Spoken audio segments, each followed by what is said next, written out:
Hoy vamos a meditar un poquito el problema de Hechos capítulo 15, versículo 7, el primer concilio de Jerusalén. Había un problema que comenzó ayer, ¿se recuerdan? Algunos vinieron de Judea y dijeron que los recién convertidos que eran paganos se tenían que circuncidar. Pablo y Bernabé dijeron que no. Ellos se pusieron bravos y empezaron a meter cizaña y a regar el chisme. Y empezaron ellos a sembrar la discordia. Y Pablo dijo, pues bueno, por encima de nosotros hay alguien con más autoridad. Allá en Jerusalén está Pedro, está Santiago, están los apóstoles. Vamos a preguntarles. Agarraron, se reunieron y se fueron con otros. Y hoy llegan allá donde los apóstoles. Y le plantean la situación del problema. Le dicen, mire, nosotros allá donde estamos tenemos en Antioquía, donde hemos ido, hemos predicado la palabra de Dios y tenemos un grupo grande de personas convertidas. Y nosotros hemos visto la acción de Dios. Llegaron unos judíos y vieron el pueblo y vieron a la comunidad, se emocionaron y empezaron a sembrar su cizaña. Y empezaron a sembrar discordias. Y nosotros estamos aquí para que ustedes tomen la decisión. ¿Circuncidamos a los paganos o no los circuncidamos? Y hoy se ponen ellos a discutir. Mañana toman la decisión y dicen, mañana es muy bonito porque dicen, el Espíritu Santo y nosotros hemos decidido.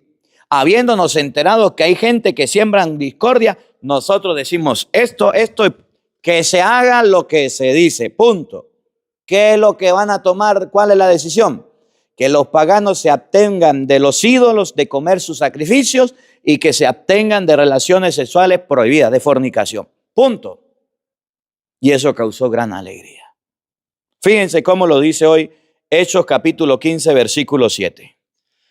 Después de una larga discusión, entonces los temas importantes en la iglesia requieren discusión. Por eso es que usted puede ver que el Papa anterior hizo un sínodo donde se iban a discutir algunos asuntos. Cuando hay un problema en la iglesia, cuando hay una decisión que tomar, no es que el Papa agarró y dijo, bueno, a mí se me ocurre que sea así. Pues el obispo dijo, a mí se me ocurre que sea así. No, hay una discusión, hay personas expertas que se les pregunta. Por lo menos pensemos un momentico en los milagros eucarísticos.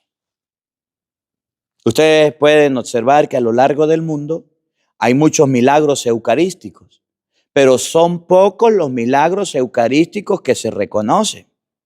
Apariciones de la Virgen, hay muchas, pero son pocas las apariciones de la Virgen que se reconocen. ¿Por qué? Porque esto hay que discutirlo.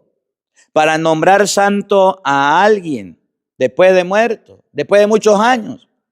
Hay muchos santos, pero no ha sido nombrado. ¿Por qué? Porque hay que discutirlo. Deben haber hecho milagros. Tiene que la ciencia comprobar que son milagros. Para que hayan apariciones, debe comprobarse que es una aparición.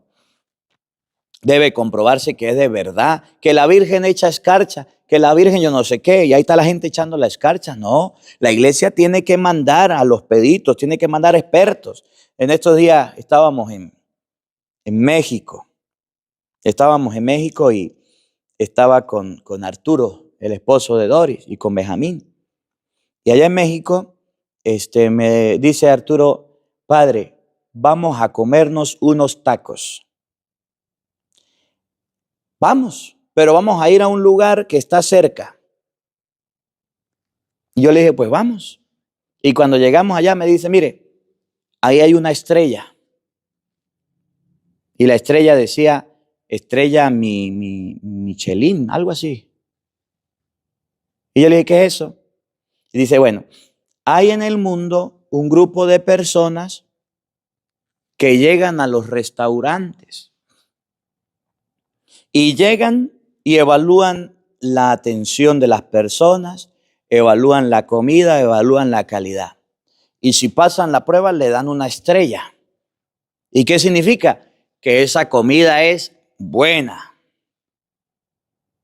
que es sabrosa, que ellos la comprueban. Eso, Michelin, algo así es. Son los chefs que andan por el mundo, son los jurados que andan por el mundo entregando estrellas a aquellos restaurantes más buenos del mundo.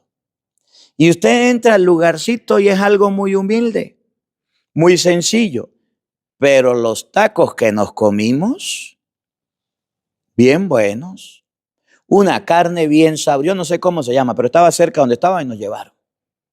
Bien económicos, bien baratos. Para sentarnos tuvimos que sentarnos al lado porque era mucha la gente que iba. Excelente. Así es con la iglesia. En la iglesia hay esos Michelin, esos que dan las estrellas, que aprueban o desaprueban. Esos son los obispos, ese es el papa, esos son los sacerdotes. Que hayan discusiones, que hayan problemas, ellos llegan. Vamos a ver, traigan el asunto. ¿Cuál es el asunto? ¿Cuál es el problema? Vamos a resolverlo. Y después tomamos la decisión y esa decisión se respeta y eso se hace. Por eso hay una cabeza en cada templo, que está el sacerdote. Y si hay discusiones en los grupos, pues se llama al sacerdote. Y si el sacerdote no puede, pues se va donde el obispo. Y si el obispo no lo resuelve, pues ahí está el papa y el papa lo tiene que resolver. Oigan. Pedro se levantó y les dijo: va a hablar el papa. Va a hablar Pedro. Y cuando Pedro habla, todos los demás se callan. Por eso Jesús en Mateo 16, 18, cuando la gente en Mateo 16, 13 estaba confundida, ¿quién es el Hijo del Hombre? ¿Quién es el Hijo del Hombre? Unos dicen que Juan el Bautista, otros dicen que Elías, otros que Jeremías, algunos de los profetas. ¿Y ustedes? ¿Quién dicen que soy yo? Pedro se levantó y dijo: tú eres el Mesías, el Hijo del Dios vivo. Bienaventurado eres, Simón, hijo de Juan, porque no te lo ha revelado ni la carne ni la sangre. Y yo te digo a ti que tú eres Pedro, y sobre esta piedra edificaré mi iglesia. Y así se fundó la iglesia en la persona de San Pedro. Cuando todo el mundo estaba disperso y asustado, en Lucas 22, 31, Jesús le dijo a Pedro: yo he rogado por ti, porque Satanás pidió permiso para zarandearlos a todos como el trigo. Yo he rogado por ti para que tu fe no se decaiga. Y cuando en San Juan 21, 15, allá Jesús le dijo a Pedro: ¿me amas más que esto, Simón, hijo de Juan? Dijo: sí, Señor, tú sabes que te amo. Apacienta mis corderos. ¿Me amas? Sí, Señor, tú sabes que te quiero. Cuida de mis ovejas. ¿Me quieres? Sí, Señor, tú lo sabes todo, sabes que te quiero. Cuida de mi rebaño. Jesús le dio la potestad a Pedro de apacentar, de tomar decisiones. Y cuando todo el mundo estaba confundido y habían problemas, dijo Pedro se levantó, tomó la palabra y dijo: ustedes, para que por mi boca oyeran los gentiles. Un poquitico más atrás. Después de una larga discusión, Pedro se levantó y les dijo. Pedro tomó la palabra y dijo: ustedes, para que por mi boca oyeran los gentiles la palabra de la buena nueva. Pedro se levantó y dijo, aquí. Hermanos, ustedes saben que ya desde los primeros días, ustedes saben, me eligió Dios entre ustedes. Dios me eligió entre ustedes para apacentar el rebaño, para cuidar las ovejas, para guiar al pueblo, para que mi fe no decayera. Esa es la autoridad. Por eso nosotros celebramos en la iglesia que tenemos el Papa número 267. Que nunca los protestantes podrán decir: tenemos un papa, tenemos un pastor, tenemos una línea cronológica desde Pedro hasta el actual. Que ellos tienen uno, se mueren pasados de aquí a 100 años, ya no tienen quien lo fundó o su fundador es un ser humano. Busquen internet, pregúntale al internet: ¿quién fundó los testigos de Jehová? ¿Quién fundó la luz del mundo? ¿Quién fundó los adventistas? ¿Quién fundó la iglesia protestante que usted quiera? Y se dará cuenta que tiene un origen humano. ¿Quién fundó la iglesia católica? Busca y se dará cuenta que viene de Cristo y viene por Pedro y trae los apóstoles y llega hasta nuestros días con 267 papas. Ustedes saben que por mi medio, a mí Dios me escogió para que por mi medio se le diera la autoridad, se escogiera, se hablara.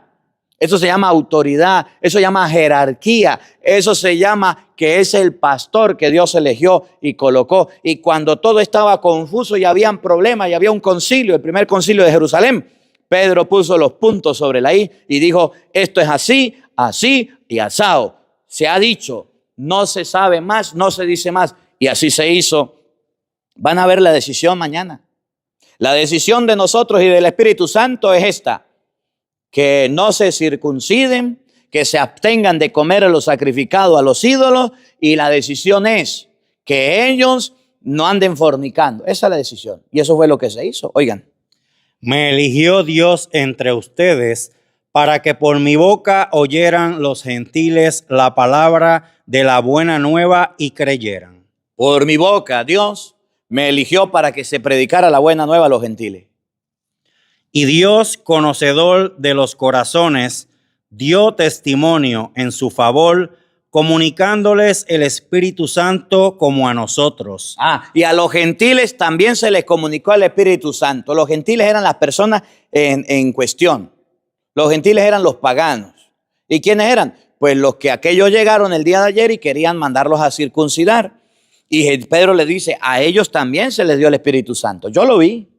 Y no hizo distinción alguna entre ellos y nosotros. Y el Espíritu Santo, cuando estaba allá y me presentó del cielo un mantel en una visión que cabía y habían animales puros e impuros, y me dijo, come. Y yo le dije, yo nunca he comido nada impuro. El Espíritu me dijo, lo que Dios ha hecho no lo llames impuro. Allá en Jaffa, ¿se acuerdan las lecturas anteriores? Y entonces Dios le dijo a Pedro que Dios no hacía distinción de judíos o de gentiles. Para Dios todos éramos iguales. Pues purificó sus corazones con la fe. Dios, a través de la fe, purificó y limpió sus corazones. Escuchen. ¿Por qué pues ahora tientan a Dios imponiendo sobre el cuello de los discípulos un yugo que ni nuestros padres ni nosotros pudimos sobrellevar? ¿Por qué quieren colocar un yugo de la circuncisión? ¿Por qué quieren colocar una carga? Cuando una persona se circuncidaba tenía que cumplir toda la ley de Moisés y nadie la había cumplido. Y entonces la gente no podía tener la salvación y no podía ser santo porque no podían cumplir la ley. Y dice, ni nuestros padres lo pudieron cumplir, ni nosotros hemos podido cumplir esa ley tan pesada que eran mandatos, más de 1000 preceptos que había que cumplir. ¿Por qué lo ponen? ¿Por qué lo cargan en los gentiles? ¿Qué es lo que les pasa? Y aparte quieren circuncidarlo, sabiendo que con la circuncisión se amarra a la persona para que cumpla la ley. Pues no, oigan. Nosotros creemos más bien que nos salvamos por la gracia del Señor Jesús. Por esa ley que Moisés nos dejó, nadie se va a salvar, porque nadie la va a cumplir. Y si usted fallaba en un precepto, entonces no podía salvarse. Pero nosotros, por la fe en Jesucristo, que dio la vida por la humanidad, por esa fe nos podemos salvar. Del mismo modo que ellos. Toda la asamblea cayó y escucharon a Bernabé y a Pablo. Pedro hablaba, la asamblea callaba. Vino Pablo y explicó, y Bernabé, todo lo que había pasado. Y la asamblea los escuchó con atención. Porque los judíos se creían los últimas pesicolas del desierto y creían que eran los salvos y que eran los salvados lo mejor. Y los paganos no tenían puerta. Ahí viene Pablo y Bernabé que trabajaron con los paganos y se dieron cuenta cómo Dios había actuado. Expusieron a la asamblea todo lo que había sucedido. Escucharon a Bernabé y a Pablo contar todos los signos y prodigios que Dios había realizado por medio de ellos entre los gentiles. Dios mostró sus maravillas en los gentiles. Pablo y Bernabé demostraron que eran personas, que eran cristianos, que habían abrazado la fe y le contaron a la jerarquía, le contaron a la iglesia, a las cabezas de la iglesia, le contaron todo. Y miren, ellos no son malos, ustedes le están colocando la circuncisión para que cumplan la ley y no la van a cumplir. Dejen de colocar. Pablo y Bernabé le hablaron de lo que Dios había hecho, de la experiencia que había tenido, de su viaje misionero, de su experiencia bonita y linda. Y toda la asamblea lo escuchaba. Cuando terminaron de hablar, tomó Santiago la palabra y dijo. Vamos a ver si Santiago dice, yo estoy en desacuerdo con Pedro. Pedro dice algo que yo no estoy de acuerdo. No. Pedro dijo cosas que a mí no me gustan. No. Cuando Santiago tomó la palabra fue para apoyar al Papa, al pastor, al jefe de la iglesia. Oigan. Hermanos, escúchenme. Simeón ha referido como Dios ya por primera vez intervino para procurarle entre los gentiles un pueblo para su nombre. Con esto concuerdan los oráculos de los profetas, según está escrito. Después de esto volveré y reconstruiré la tienda de David que está caída. Reconstruiré sus ruinas y la volveré a levantar. Oigan. Para que el resto de los hombres busque al Señor y todas las naciones que han sido consagradas a mi nombre. Las personas tienen que buscar a Dios. Las naciones que no son judías también, dijo Santiago. Dice el Señor que hace que estas cosas sean conocidas desde antiguo. Por esto juzgo que yo no se debe. Escuchen. Vamos a ver si es la misma decisión de Pedro. Por esto juzgo yo que no se debe molestar a los gentiles que se conviertan a Dios. No se deben molestar a los gentiles. Lo que Pedro dice es verdad. No le vamos a imponer cargas que ellos no pueden llevar. Eso es lo que se llama jerarquía y la unión para que haya un acuerdo. Miren lo que pasó con el Papa. Se reunieron todos los cardenales y cuando no estaban de acuerdo salía humo negro. Y salía humo negro. Y el día en que todos se pusieron de acuerdo y eligieron a uno, salió humo blanco. Eso fue lo que pasó en el concilio de Jerusalén. Pedro dijo que no se circunciden. Santiago dijo esas cargas tampoco se le ponen. Y toda la asamblea dijo se hará como dicen los servidores de Cristo. Y aquellos que andan de charlatanes y andan colocando cizaña y sembrando altercado, pues que se callen. Porque la iglesia ya habló. Y así es la iglesia. Siempre que hay un problema, siempre que hay una dificultad, se recurre al sacerdote. Si no, al obispo. Y si no, al papa. Y la solución se toma. Pero en la iglesia no hay desórdenes. La iglesia es de Dios y Dios es un Dios de orden. No son mis caprichos, no son tus caprichos, sino es lo que Dios enseña. Y de esa manera se solucionó el problema. Ya mañana usted va a ver cómo agarraron y escribieron una carta y mandaron a Pablo, a Bernabé, a un poco de seguidores de Cristo y llegaron allá y le leyeron la carta. El Espíritu Santo y nosotros decidimos esto y esto. Ya que aquí en la comunidad hay algunos que siembran divisiones, pues que se callen. Porque aquí va a hablar el Espíritu Santo y vamos a hablar nosotros. Bueno, que esta palabra nos ayude a nosotros a amar a la iglesia, a respetar a la iglesia y sobre todo a obedecer las decisiones. No son tus caprichos, no son mis caprichos, no es tu manera de pensar o de ser, es lo que Dios ha dispuesto. Por eso el obispo se respeta, por eso el Papa se respeta. Y cuando usted vea a alguno que esté en desobediencia o alguno que esté en contra del Papa, tenga cuidado con esa persona. Porque esos que ahorita que hay nuevo Papa andan hablando y diciendo cosas en contra de la iglesia, en contra del Papa, son los desobedientes modernos, que pronto dejan la iglesia y se fundan su secta y hacen lo que quieren. Y eso no es lo que quiere Dios. Que la palabra de Dios